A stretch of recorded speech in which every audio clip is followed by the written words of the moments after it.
Hello everybody and welcome to Grey History, episode 18, A Popular Revolution. Today we're going to be discussing the popular nationalism which swept across France in 1789 and 1790, and we're going to be diving into the customs and traditions which arose from this popular sentiment. Now, since we're going to be discussing everything from Liberty trees to Liberty hats, from revolutionary parades to revolutionary cockades, I have assembled a collection of illustrations and sketches which show what these things actually looked like. In the description of this episode, as well as on the homepage of greyhistory.com, you'll find a link to all these illustrations. If you want, feel free to check them out either before, during, or after the episode to get a better idea of what these ceremonies and funny little red hats actually looked like. So, without further ado, let's begin.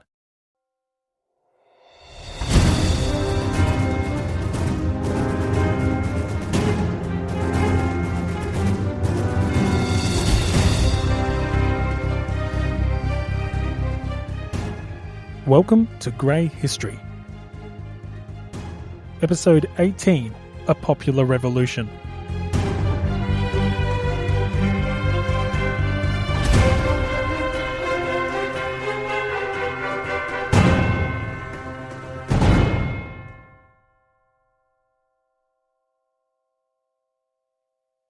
Have you ever learnt a new word and completely and utterly butchered it? Maybe you slaughtered the pronunciation.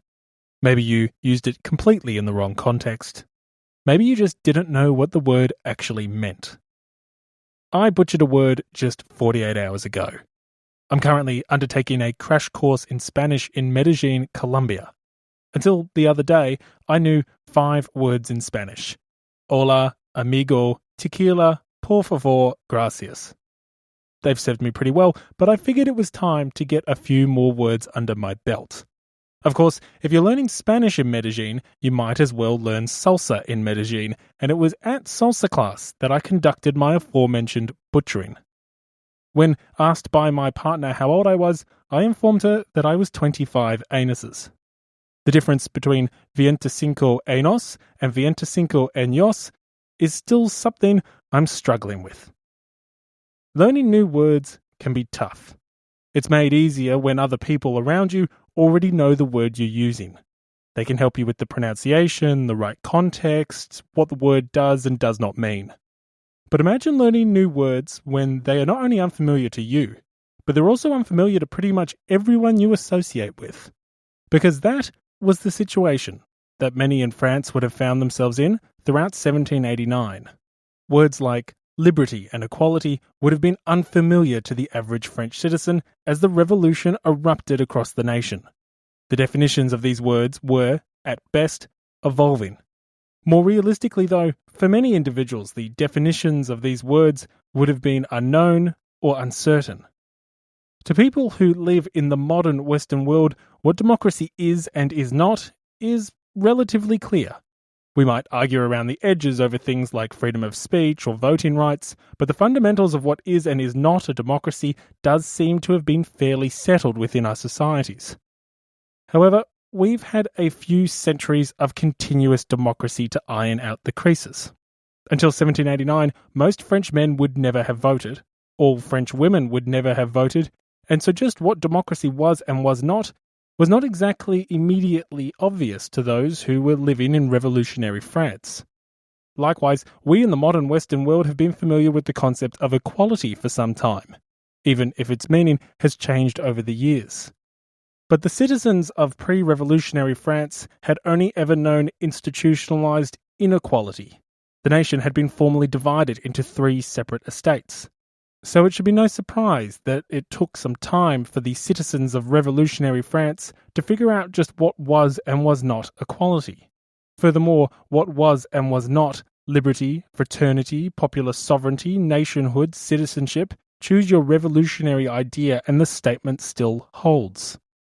It's noteworthy that it wasn't just the common people which struggled to define the new, popular, revolutionary ideas which the nation was rapidly embracing. Not even the deputies themselves could figure it out.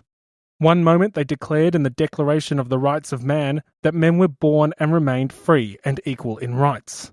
The next moment, those same deputies declared that only the rich had the right to vote.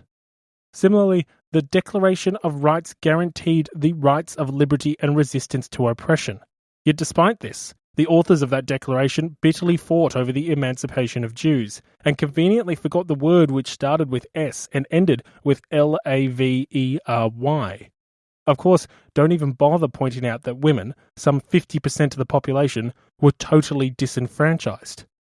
Unsurprisingly, defining the scope and limitations of the popular concepts which the revolution propagated proved difficult. But what was far easier to define, however, was the ways in which one could express support for these ideas. Throughout 1789 and 1790, a whole host of new traditions, ceremonies and customs were created as a genuinely popular pro-revolution sentiment spread across the nation of France. An assortment of revolutionary rituals flourished as the French people sought to demonstrate their enthusiasm for the ideas that the new order had unleashed. After the abolition of privileges in August, a patriotic and revolutionary fever started to sweep across the nation. People wanted to express their support for the reforms being pursued by the Assembly, particularly the abolition of privileges, and so the hunt was on for new revolutionary traditions. One tradition which became widespread was the planting of liberty trees. Originating from the springtime tradition of erecting maypoles in village centres at the time of spring planting, the installation of liberty trees became a potent symbol of the revolution, and such ceremonies were in fact institutionalised by multiple revolutionary governments. While the traditional maypoles represented fertility, the living nature of their replacements meant that liberty trees also came to represent growth and rejuvenation. Two fitting ideas for a new nation with an old history.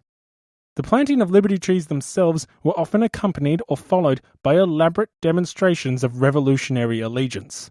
In these ceremonies, members of the local municipal authorities would swear an oath to the revolution, as well as members of the local National Guard battalion. Musicians would play, priests might give a sermon, and the townsfolk would hold hands and sing and dance around their newly planted symbol of freedom. Of course, as any decent 20th century revolutionary would tell you, you can't have a revolutionary tradition without involving the children. So, naturally, school kids participated as well. Personally, I think it's a little Orwellian that these kids would join miniature National Guard units, referred to as battalions of hope, and then would get up and recite things like, "We live for our patrie, and our last sighs will be for her." But, hey, who am I to judge? Luckily for little Pierre over there, he'd grow up to be the perfect fighting age for when Napoleon decided to battle all of Europe at once. So in the case of dying for the motherland, dreams really do come true. As I always say, dream, believe, achieve. Anyway, I digress. These types of ceremonies spread across the nation throughout 1789 and 1790, and the Liberty Tree thus became one of the most recognisable symbols of the revolution. For a people struggling to define the boundaries of the revolutionary ideas they supported, it was much easier to define the customs used to support those ideas, and the planting of liberty trees was one such custom which rapidly spread throughout the nation. In fact, liberty trees became such a potent symbol of the revolution that it became a capital offence to cut them down by the time of the French Republic. As opposition rose against the terror, people would indeed be guillotined for this crime. The trees themselves were often young saplings, and were generally elm, linden, oak, ash, or fir. Unfortunately, however, many of these trees were in the habit of dying, despite having been blessed by the local priest. As you can imagine, a dead liberty tree wasn't exactly the best omen for the budding revolution. The result was that maypoles, draped in blue, red, and white ribbons, sprouted up across the country as alternatives to living trees. Thus, in an ironic twist, in order to celebrate new beliefs, the people returned to old traditions. Nevertheless, henceforth, wherever the French Revolution went, so too did liberty trees, be they living trees or dead poles. The planting of liberty trees wasn't the only revolutionary tradition or ceremony which started to become prominent across France throughout 1789 and 1790. Ceremonies that simultaneously brought together multiple communities in revolutionary celebrations became prevalent as well. In these ceremonies, delegations from towns and municipalities would put aside their historic differences to join in unison as a common people sharing a common purpose. On the 29th of November 1789, for example, in the town of Valence, 12,000 National Guardsmen from Vivarais and the Dauphiné congregated on the banks of the Rhône River. United as one, the Guardsmen proclaimed, "To remain forever united, to ensure the circulation of grain, and to maintain the laws passed by the National Assembly." This event, referred to as a federation, heralded many other federations across the nation. On the 21st of February 1790, guardsmen from the regions of Bretagne and Anjou, two ancient provinces with a long history of rivalry, denounced their past differences and proclaimed their shared status as citizens of France. In a ceremony at Pontivy, they swore the following oath. "We, the French citizens of Bretagne and Anjou, assembled in the Patriotic Congress in Pontivy, declare to be united by indissoluble bonds of a holy fraternity, and to defend to our last breath the Constitution of the State and the decrees of the National Assembly. We solemnly declare that being neither Bretons nor Amvigians, but French and citizens of the same empire, we renounce all our local and special privileges. We declare that happy and proud to be free, we will never suffer that we wait for our rights as man and citizens, and that we will oppose the enemies of public affairs with all the energy that comes from the feeling of long oppression and the confidence of great strength." These sorts of revolutionary ceremonies and their accompanying oaths can be found across France throughout 1790. As the revolution progressed, the extravagancies and the size of these federations only seemed to grow, with the crescendo finishing in Paris itself in mid-July. At the end of May, for example, 50,000 guardsmen gathered in the city of Lyon to participate in its federation. Now, it's not the size of the federation which I find astonishing, nor the reported 200,000 spectators which watched the event. What's fascinating is that this particular ceremony, and others like it, were often steeped in revolutionary symbols. For example, the Federation in Lyon included multiple references to the ancient Roman Republic. A temple of Concord was built in the middle of the Federation's parade ground, complete with columns that rose to be some 80 feet or 24 meters tall. On top of the temple was a mountain built of plaster that was another 50 feet or an additional 15 meters. And on top of the mountain was a Statue of Liberty. Now, just in case the symbolism of a Statue of Liberty on top of a temple dedicated to a Roman goddess who represented harmony wasn't clear enough to the average Frenchman, the statue held a pike in one hand and a Phrygian cap in the other. A Phrygian cap, more commonly referred to as a liberty cap, was a felt hat that was presented to freed slaves in ancient Rome. I mean, how much more symbolism can you pack into one single federation? References to freed slaves held by a liberty statue with a dash of the goddess of harmony. Plus, of course, the necessary addition of revolutionary oaths, speeches, and tricolour banners. The desired effects were reportedly achieved, however. The eyewitness Luc-Antoine de Champenoux describes the sentiments and feelings that many participants and spectators possessed. "We considered the Lyonnese Federation as the dawn of a fine day. Our souls conceived the sweetest hopes. We beheld in the Revolution nothing but the period of abuses and the encouragement of talents and virtues. We thought that France was going to be peopled by none but friends, that she would become the abode of industry and commerce, that the sciences and the fine arts would there establish their empire, and we abandoned ourselves to these sweet ideas, and they were, I may say it, in the heart of the majority of the French." According to Luc-Antoine de Champenoux, these sorts of patriotic sentiments can be found throughout France. Everything I have seen inclines me to agree. The definitions and boundaries of revolutionary concepts such as liberty and equality may still have been ill-defined and in flux, but throughout 1789 and 1790, a genuine pro-revolution democratic spirit did seem to engulf the citizens of France. It really does appear that the average person thought that the nation was on the precipice of something new, something bold, something great, and that they were part of it. Liberty trees represented growth and rejuvenation, and that's what many everyday citizens from all over the nation thought was occurring. With the exception of a few fun sponges, cynics, devout Catholics, and pissed-off aristocrats, most French people felt that the new ideas and policies emanating from the revolution were creating a truly remarkable society.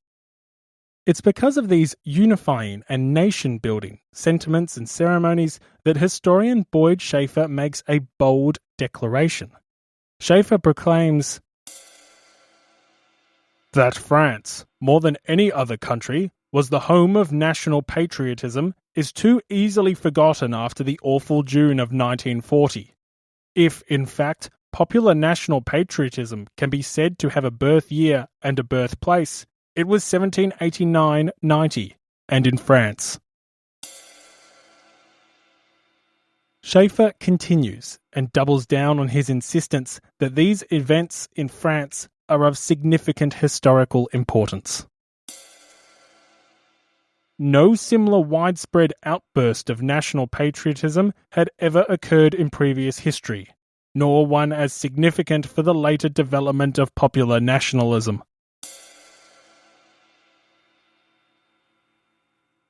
Historian Boyd Schaeffer's claims are tremendous. He argues that popular nationalism, a force of such strength, the source of so much hope and pain in the 19th and 20th centuries, has its origins in revolutionary France.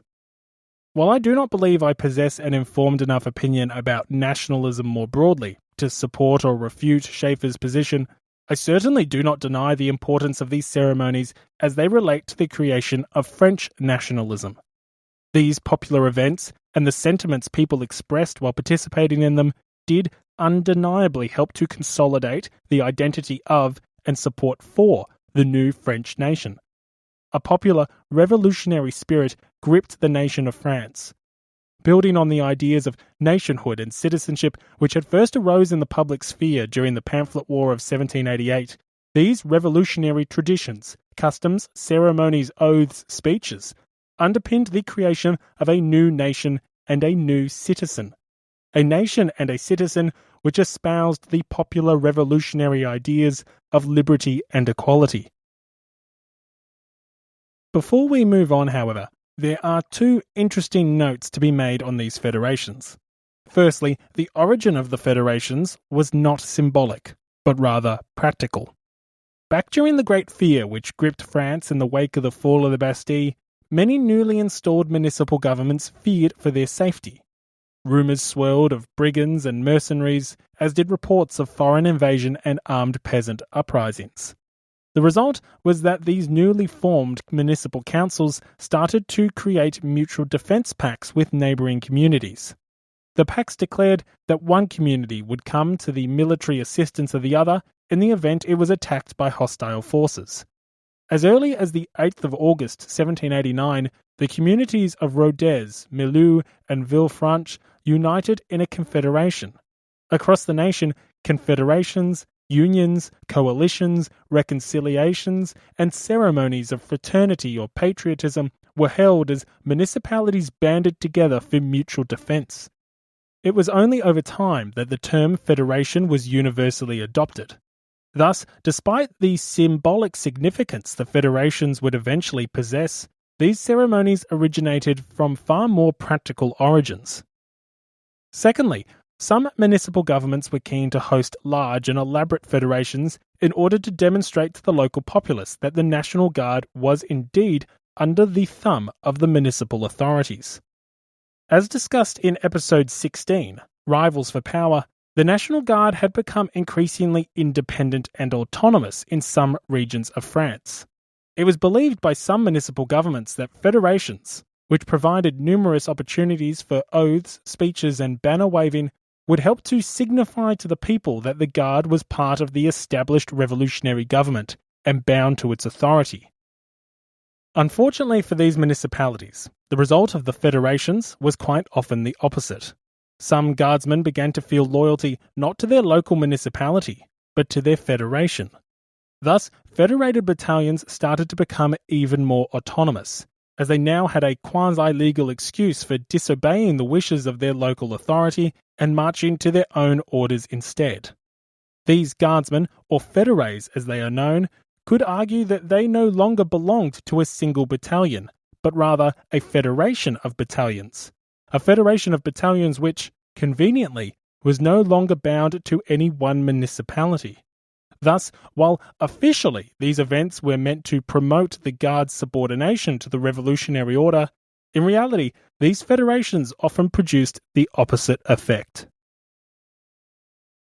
Revolutionary ceremonies and organisations weren't the only way one could publicly declare their support for the new order. As the expression goes, money talks. Revolutionary trinkets, clothing and merchandise flooded the marketplaces of the nation. Cutlery and crockery embossed with elaborate revolutionary symbols could be purchased, as could an assortment of sculptures, busts and miscellaneous artefacts. Fabric designers began to depict scenes such as the storming of the Bastille, and printers depicted elaborate illustrations of other key revolutionary events, all of which were gobbled up by the French consumer. Two articles of clothing of particular note were the Phrygian cap, otherwise known as the Liberty cap, and the tricolour cockade. Liberty caps became widespread throughout 1790 and steadily rose in popularity as the revolution progressed. The hats themselves were a soft, floppy, brimless cap, which were typically red, often sprouted a revolutionary cockade, and generally were characterised by a pointed crown that curled forward. Now, if that description doesn't make any sense, imagine a smaller, less elongated, more elegant version of Santa's hat, and, well, once you remove the white pom-pom at the end, you're not too far off what a Liberty cap sort of looked like. Ho ho ho, everybody. As previously mentioned, Phrygian caps were associated with the felt caps given to recently freed slaves in ancient Rome. Roman slaves were not allowed to wear such felt caps, and thus the cap became a symbol for liberty. Symbolising the fact that the French people had been liberated from the slavery of the old regime, liberty caps became one of the most widespread and recognisable symbols of the revolution. By 1793, these liberty caps regularly created a sea of red at sectional assemblies in Paris, as the caps were worn heavily by the city's working class, commonly referred to as the sans-culottes. While eventually an iconic symbol of the sans-culottes, the caps were often featured with female statues of liberty as well, as demonstrated as early as May 1790 in the Federation held at Lyon. Typically placed on these caps, as well as worn independently, were tricolour revolutionary cockades. Blue, red and white cockades were donned by many French citizens who were keen to express their support for the revolution. Like liberty trees and Phrygian caps, these cockades became one of the most widespread and prominent symbols of revolutionary France. Now, for those in the audience who like miscellaneous history facts, let me quickly indulge you in two. Firstly, you may have been wondering how the colours blue, red and white came to be the colours of the French Revolution, and indeed remain the colours of the French national flag today. Well, I'm glad you asked.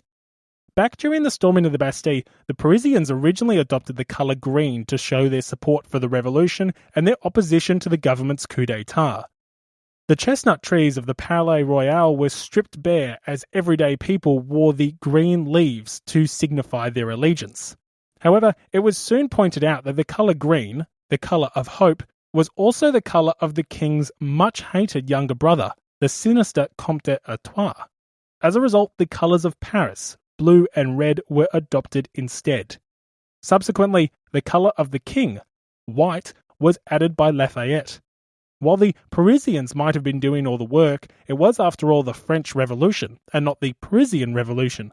Furthermore, blue and red were the colours of the king's popular cousin, the Duc d'Orléans. To have kept the National Guard wearing just blue and red cockades would have implied both an unwarranted and an unwanted linkage between the two. a linkage Lafayette and others certainly desired to prevent, given the fact that many suspected the Duke of wanting to use the revolution as a means for replacing Louis XVI on the throne. Thus, with the addition of the Bourbon White, we end up with the famous tricolour of France. Random history fact number 2 will be of particular note to my American friends in the audience. Liberty caps were of course used as symbols during the American Revolution as well, and future Americans were keen to incorporate the important symbol into public works. One of the most recognizable symbols of the US is the United States Capitol. I'm not talking about Washington, D.C., but specifically the grand white Capitol building that is the home of the United States Congress. At the very top of the huge dome which dominates the Capitol building is a Statue of Freedom. The statue depicts a female figure wearing a military helmet and holding a sheathed sword in her right hand and a laurel wreath and a shield in her left. Interestingly, the dome's architect, Thomas Walter, originally had the Statue of Freedom holding a liberty cap on top of a large pole, the pole being an additional reference to the ancient Roman ceremonies which emancipated slaves. Furthermore, the sculptor Thomas Crawford, who was commissioned to create the Statue of Freedom, went even further. Crawford proposed in his second design that the lovely lady wear a liberty cap. Yet despite both the dome's architect and the statue's sculptor proposing that the Statue of Freedom feature a liberty cap, if you inspect the statue currently atop of the Capitol dome, you'll find no liberty caps anywhere. This is because the dome's creation was commenced in the mid-1850s, just a few years before the American Civil War. Furthermore, the then Secretary of War, Jefferson Davis, was responsible for overseeing the construction of the new dome. The same Jefferson Davis who would be the President of the Confederate States of America. In fact, Davis would be the President of the Confederate South years before the construction of the Capitol building in the North was completed. As a result of Davis's oversight, it should not be surprising that symbols representing liberated slaves did not make it to the final cut. Now, in the spirit of grey history, Jefferson did make the not unreasonable point that America, or at least white America, had never been enslaved, had always been free, and thus a liberty cap made no sense. He suggested instead the helmet that the Statue of Freedom wears today. However, I don't want to get bogged down in Civil War ambiguities. Grey History Season 2, perhaps. Where I'm going with all of this is that when you next visit the Capitol building in Washington, D.C., you won't see a liberty cap on top of the dome, but you can now visualize where one could have been. Anyway, I have well and truly digressed. Seeking to capitalize on the revolutionary spirit spreading across the nation, as well as to consolidate its own position of power, the National Assembly decided that it was time to get on the patriotic ceremonial bandwagon. The Paris Commune proposed to the Assembly in the first week of June that Paris should hold its own federation on the first anniversary of the fall of the Bastille. The result was the famous Festival of the Federation in Paris on the 14th of July, 1790. Now, the origin of the Commune's proposal to hold the Festival of the Federation is a little murky. Perhaps some leading members of both the Commune and the Assembly saw an opportunity to hold a grand event which would cement their own shaky authority and seized it. Perhaps, however, its origins were far more popular, with evidence suggesting that Parisian National Guard units were actually the source of the idea and that they had lobbied the Commune to hold a grand federation. Whether the event was or was not suggested by the people is largely irrelevant, however, because it is only with the genuine popular support of the people that the event could actually have been held successfully. What do I mean by this? Well, by the time the Assembly approved of the festival's plans on the 21st of June, there wasn't much time left for the preparations to occur. The anniversary of the fall of the Bastille was just over 3 weeks away. The site selected for the celebration was the Champ de Mars, a large open space between the Seine and the military academy École Militaire. The Champ de Mars was historically used by cadets attending the École Militaire as a parade ground, and in an ironic twist, the space was actually the campsite of royal troops the year before. troops which were meant to suppress the Parisians in case of disturbances after Necker's dismissal. The organisers of the Federation envisioned that an amphitheatre would be constructed on the Champ de Mars, and that the stadium-like structure would hold 400,000 spectators. For this to occur, however, the site required a significant amount of excavation. Heavy rains at the end of June hampered the original workforce of some 12,000 people, and it soon became apparent that preparations for the event would not be completed in time. Disaster loomed on the horizon. The result of this seemingly inevitable fiasco, however, was anything but. By all reports, a truly remarkable moment of social unity took hold as Paris transformed itself for the revolutionary cause. Underscoring the popular nature of these federations, the population of Paris mobilized itself in order to complete the necessary preparations. Tens of thousands of people volunteered to help excavate the site, prepare the route of the parade, and construct the necessary pavilions and stages. Furthermore, everyone seemingly got in on the act. Those assisting the preparations included rich people, poor people, well-dressed people, people in rags, old men, boys, comedians, clerks, actors, scholars, nuns, priests, prostitutes, watchmakers, seamstresses, shopkeepers and soldiers. Men and women, young and old, rich and poor, all pitched in to help the revolutionary cause. Account after account demonstrates the popular enthusiasm that gripped the residents of Paris as tens of thousands of people united to make the revolutionary celebration possible. One story tells of an aristocratic lady who fainted while helping with excavations. She was assisted by a fishwife who wheeled her away in a wheelbarrow. Another account tells of a man who threw his valuables on the ground before jumping into a ditch to labour away. When someone pointed out to him that his expensive watch was still lying in his coat, he claimed, "One does not mistrust one's brothers." Bands played and monks distributed free food and alcohol as the people of Paris laboured away like ants in synchronised harmony. Lafayette and other deputies joined in the construction efforts, as did war heroes as well-regarded members of high society. The king himself made an appearance, and workers received him with an arch that they formed with their pickaxes. Louis-Sébastien Mercier wrote of the truly miraculous sight he saw as people from all stations joined as one. I saw 150,000 citizens of all classes, ages and sexes making the most superb picture of concord, labour, movement and joy that has ever been witnessed. He continues, "What fine men and splendid citizens of Paris who could transform 8 days of work into the most touching, unexpected and most novel festival that there has ever been. It is a type of spectacle so original that even the most blasé of men can hardly fail to be moved." What I have just read to you underscores the truly popular nature of this movement. The Festival of the Federation might have been staged. It might have been the idea of a regime which was seeking to consolidate its ever-questioned authority. It might have been an attempt by the government to celebrate a unity and harmony that didn't really exist. But, as the preparations for the festival make clear, the Federation itself could only have succeeded because it was genuinely popular, because the ideas the Federation represented were genuinely popular, because the revolution of 1789 was genuinely popular.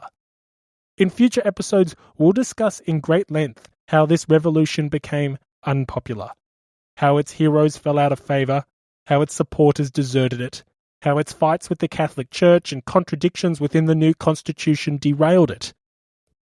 But make no mistake, throughout 1789 and 1790, the French Revolution was a popular revolution. So popular, in fact, that historian Boyd Schaeffer claims France was the birthplace of modern popular nationalism. The Festival of the Federation itself was a truly impressive event. At 8 in the morning, some 50,000 National Guardsmen from all over France commenced a huge parade throughout the city of Paris. Lasting more than 5 hours, the Guardsmen started to arrive at the Champ de Mars at roughly 1 p.m. The citizen soldiers, who were marching at 8 abreast in pouring rain, were accompanied by the deputies of the National Assembly, who joined the Guardsmen at the Place Louis XV. Also in the parade were the original electors of Paris, the creators of the National Guard, as well as the current members of the Paris Commune, which had replaced the electors. Soldiers, sailors, and veterans also marched in the parade, along with countless bands and musicians. Of course, you can't forget the children. Will somebody please think of the children? So according to eyewitness Helen Maria Williams, a children's battalion of miniature guardsmen marched alongside their older mentors. The brigade held a sign that proclaimed, "The hope of the patrie." Arriving at the Champ de Mars, the parade was greeted by some 400,000 spectators. The common people rained applause upon the guard, while the heavens continued to downpour on participants and spectators alike. In the soaking wet, the guard passed under a magnificent triumphal arch of some 80 feet, or 24 metres, which had been built specifically for the ceremony. Talleyrand, deputy of the National Assembly, friend of Mirabeau, and one of the chief architects of the fight the revolutionaries were currently waging with the Catholic Church, watched the guardsmen file in.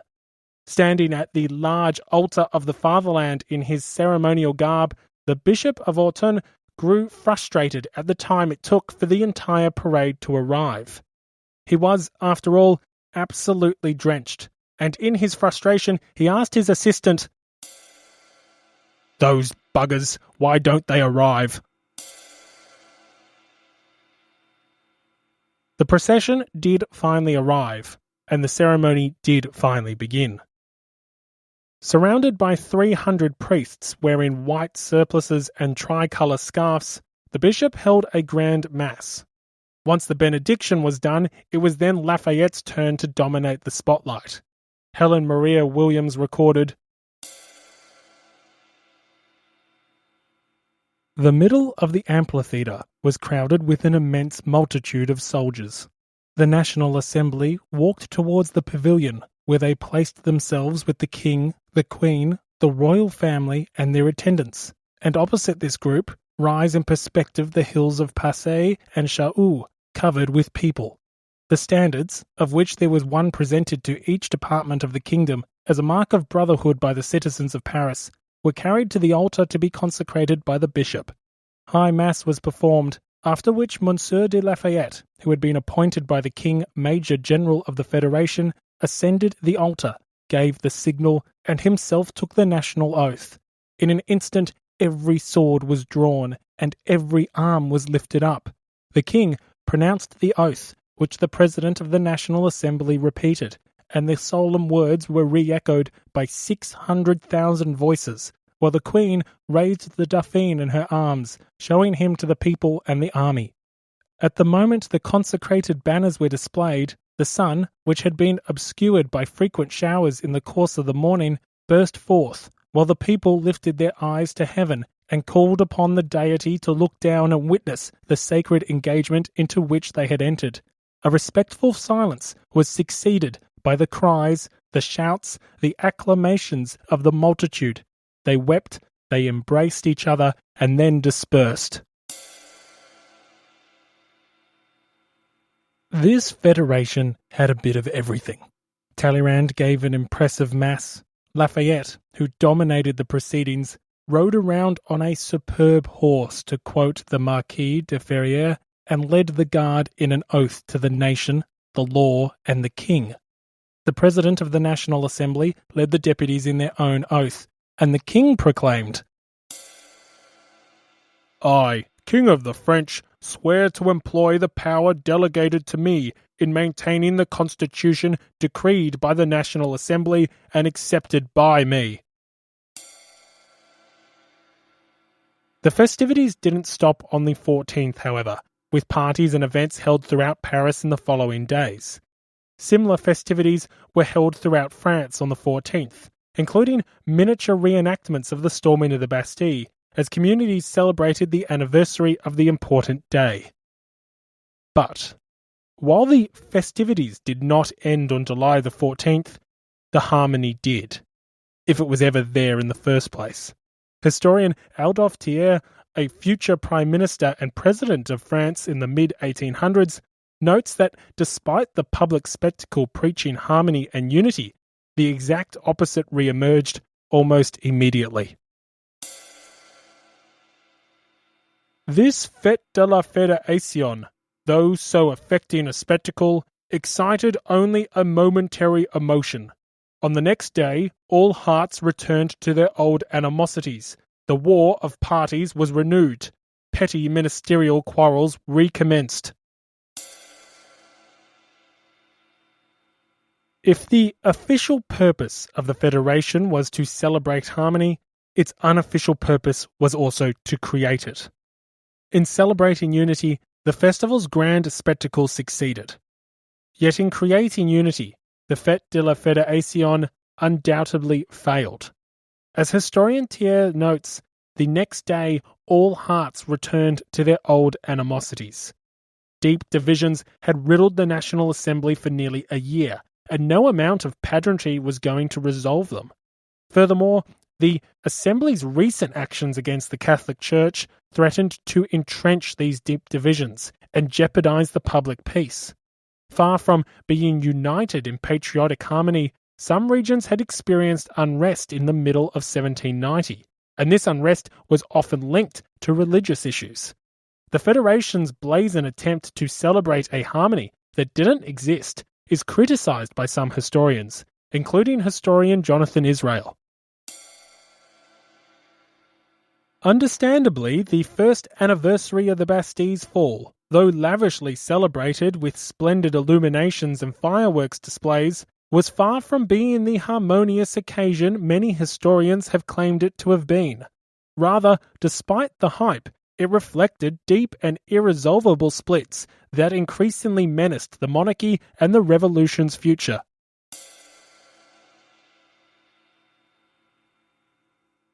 The ways in which the Fête de la Fédération reflected the deep and irresolvable divisions of the revolution can be found by looking off centre stage. For example, in the days leading up to the festival, many aristocratic families left Paris, remembering the chaos of the October days and fearful of what such a horde of unwashed plebeians heralded. Conservative pamphlets denounced the festival as sacrilege, noting the contradictions between the religious overtones of the festival and the heresy the deputies were pursuing with their controversial religious reforms. However, it wasn't just conservative voices that distrusted and despised the festival. Radical journalists feared a military crackdown, and that the festival was a trap laid to gather the patriots of the nation and facilitate their arrest. Others criticised the festival as an attempt of a failing regime to shore up its diminishing authority. Thus, as historian Jonathan Israel states, the festival also displayed the divisions of France, not just its unity. Other historians critique the shortcomings and contradictions of not just the Fête de la Fédération in Paris, but the regional federations which had been occurring for months. Historian Alphonse Allard, for example, criticises the entrenched divisions between the participants of the federations, primarily the middle-class National Guard, and the spectators of the federations, the common people. Entrenched divisions which reflected the institutional divide between active and passive citizens. Far from representing unity, according to Allard, these inherent divisions within the federations underscored the factionalism which was reflected throughout France and the National Assembly.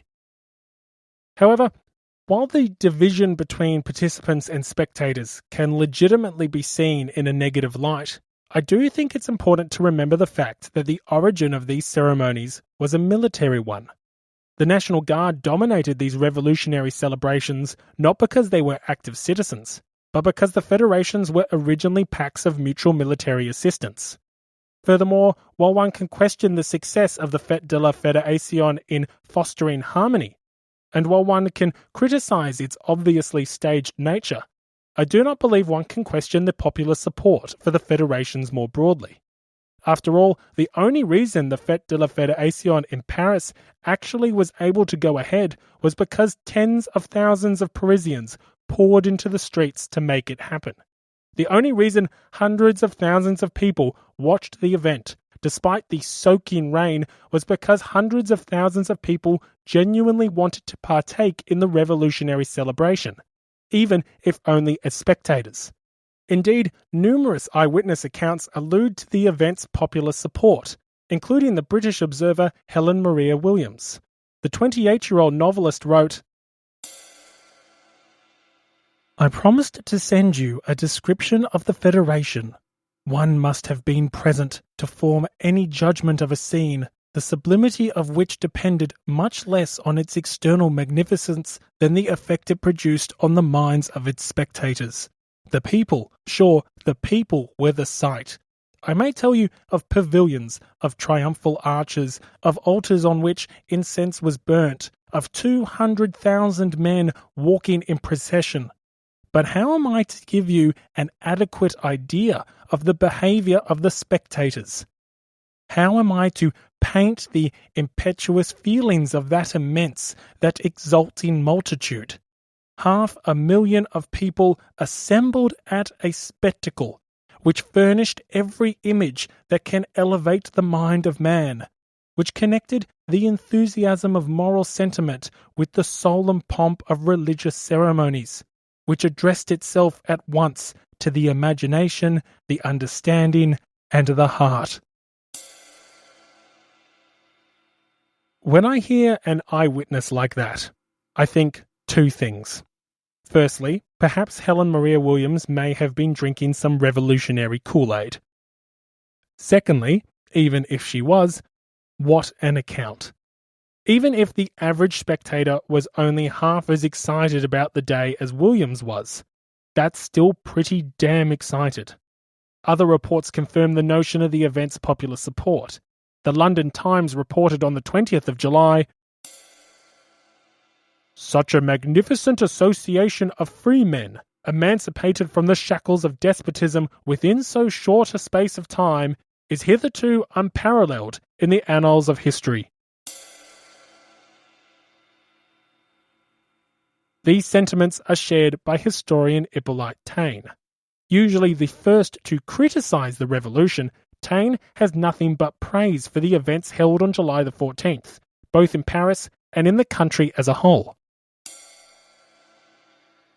"In every town of every district, department and commune in France, there is the same oath on the same day. Never was there a more perfect social compact heard of.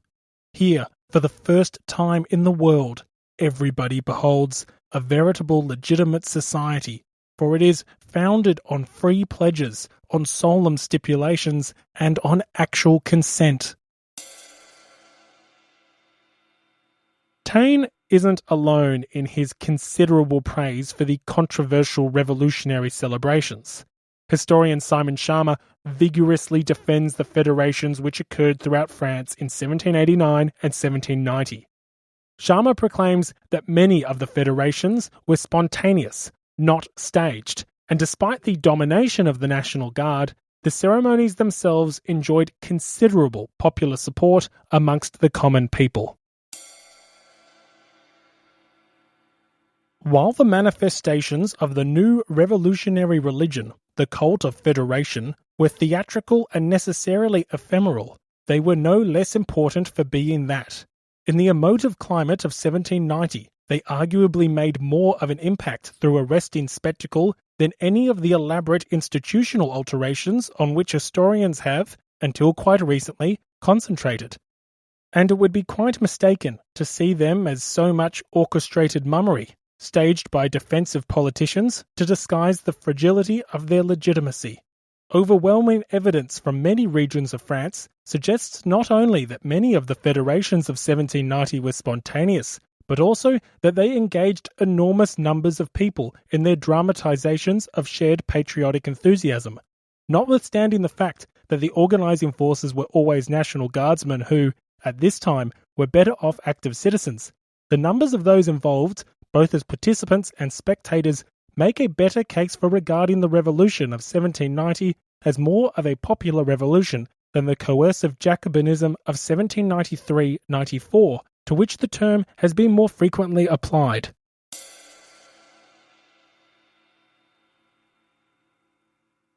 According to Sharma, the revolution of 1789-90 was a popular revolution. Everything I have seen inclines me to agree. The ideas the revolution represented were genuinely popular. The revolution itself was genuinely popular. The hope the revolution inspired was real and tangible. And it's because of these things that millions of people nationwide participated in all sorts of ceremonies, festivals, and celebrations which demonstrated their enthusiasm for the revolution. It's because of these things that citizens and foreigners alike recorded the patriotic sentiments that captured the nation. People of all walks of life purchased revolutionary trinkets, wore revolutionary clothing, and joined political clubs and societies to debate revolutionary ideas.